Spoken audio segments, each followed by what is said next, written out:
Hi, welcome back to the channel. My name is Joe, and today we're going to be testing the Smittybilt air compressor. It's the 2781. Let me look at my phone, make sure. Yep, it's the 2781 5.65 CFM.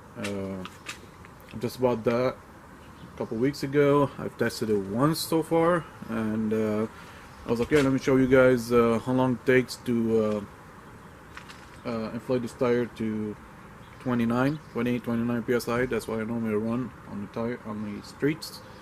So I'm gonna air down to like 12, 13, and then air back up to 28, 29, and see how long that takes. And let me show you guys here real quick too. I built this little trunk kind of box, safe if you want to call it. So here, if you guys can see, it's closed on the sides.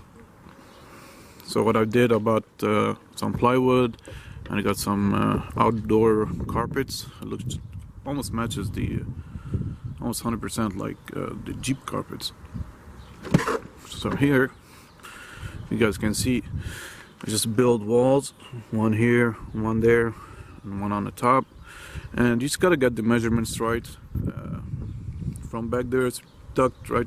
You can see those hooks. It's right on top of the hooks. And then if you do that, if you see right here, look at the this little lid right here will kind of hold this whole thing down too. Even now, it's impossible to get it out. It's like it's hard, so you gotta push it out. If you see right here, these little plastics, it goes right behind them, pretty tucked in. And then the seat, because it's kind of folded back a little bit, it's like tilted back, it just keeps everything in place. And it's still easy to take out. You just kind of hit it up a little bit, get it out of there, and then this whole thing will slide out. It's pretty light too. And then here, if you guys see that lid, it goes right over this thing, and there's no way you're taking this thing off. It's solid. It's like another piece of the Jeep right now. And so yeah, it's closed on both sides, the top, and then we'll lock this one here. And then for the seats, either you can build a back wall, but I actually kept that open. And what you can do is right here, you see these little hooks right here.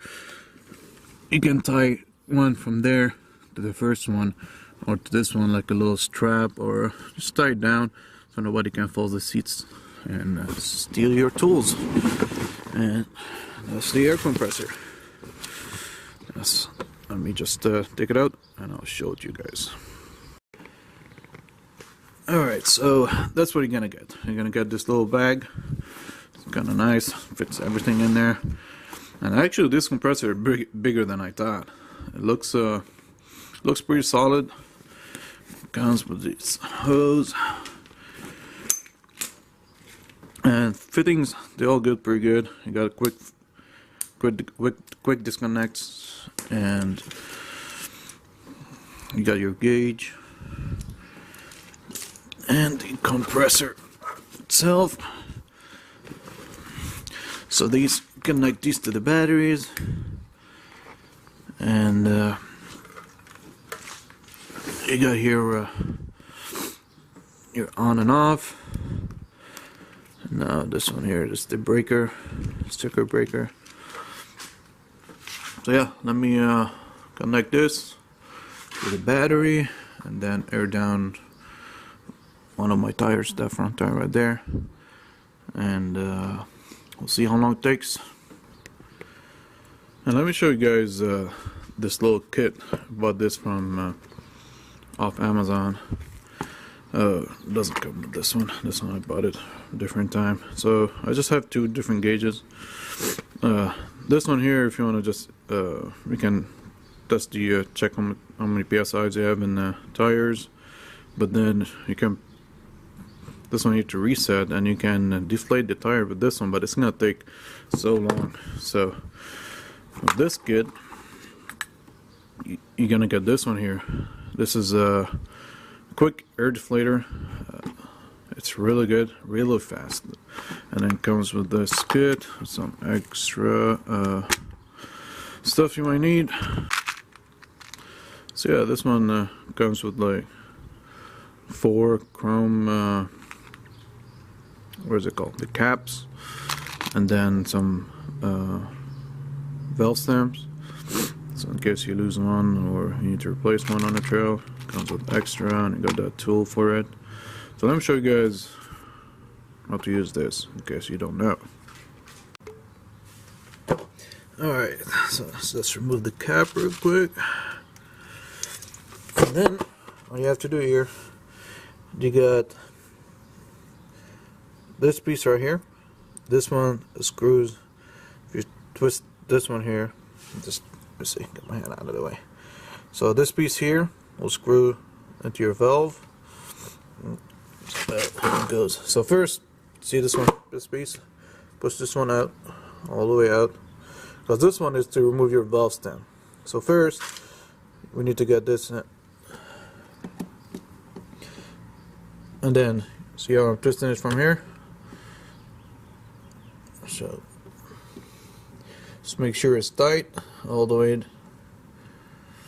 And then, this piece right here, you push it in till it stops. You can feel the valve stem. And you go counterclockwise, and you can actually feel it. You can feel it, you feel like you're removing it. So this one here, this piece, let me show you guys here real quick. This one here is to release the air. This will remove the valve stem. So I always open it to make sure I'm removing the valve stem, and then I just twist it. I'm just twisting it till I remove it all the way. And now let's push it all the way out. So let me air it down, and then bring you guys back. So as you guys see, about 12, 13, and then to check that, all you have to do is just air it down, and then push it back in, and then tells you. See right there? That's pretty good. Really fast too. So, and then to put the valve stem back in, all you have to do is just push this one in, and then clockwise. And actually I keep this open and I can hear if I'm screwing it on. Now it's tight all the way, so all I have to do is just double check that it's in there. So just push this one back, there's no air coming out. Now we can remove this one.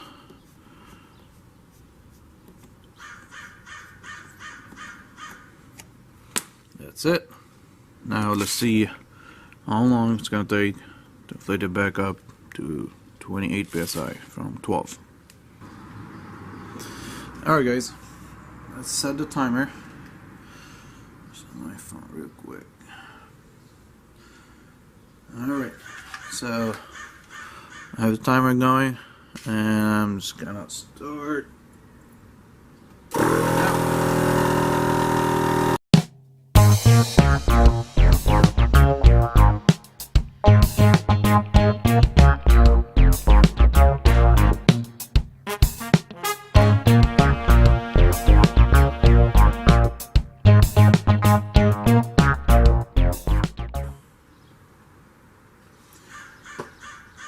So about a minute and 54 seconds, you know, and I stopped a couple times, so it's about a minute 50, minute 40.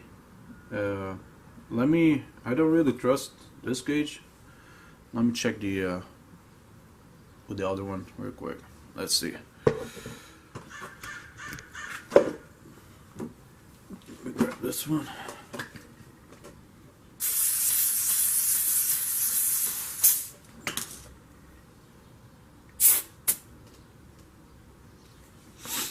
And here I am at 27. I don't know if you guys can see that.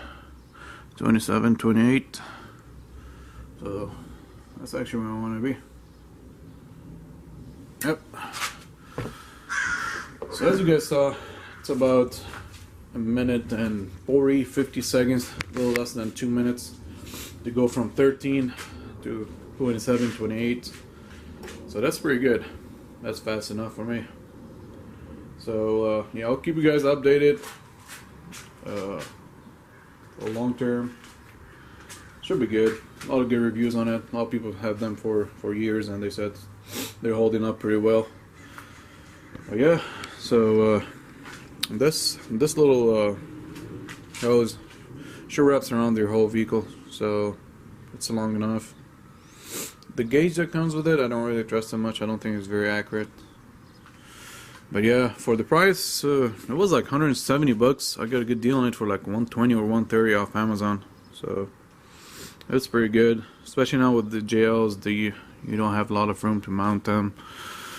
So this is portable. It's pretty good. Yeah, and I did a couple little changes to the Jeep, to the front. Got those hooks painted red.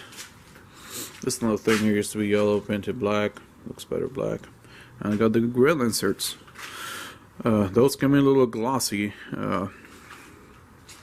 So I already have some plastic dip. It's gonna plastic dip matte black. I think they'll look better. Yeah, but they look pretty good. They kind of changed the look of the Jeep. Yeah, I'm pretty happy with it. So yeah, guys, I'm pretty happy with this compressor. It's kind of fast. That's what I want. And I know, you know, the CO2 tanks and all that are faster. But I mean, this one you always have it. You don't have to refill it if you go on a couple of days, week trip. You know, you don't have to refill that. And I can refill all my buddies' tires if they need to. Nothing against the tanks. I love them. I borrowed my neighbor's and it's extremely fast. It's actually about a minute. I got my tire from about 15 to 30. And yeah, and this thing here, it's amazing. It's super cheap. It cost me like 40 bucks with all the wood and stuff. Super solid. Now I can keep all my tools in here safe. Here, nobody can get down there. Everything I need is in here safe. So yeah, thanks for watching, guys. And if you have any questions, let me know. And I'll see you next time.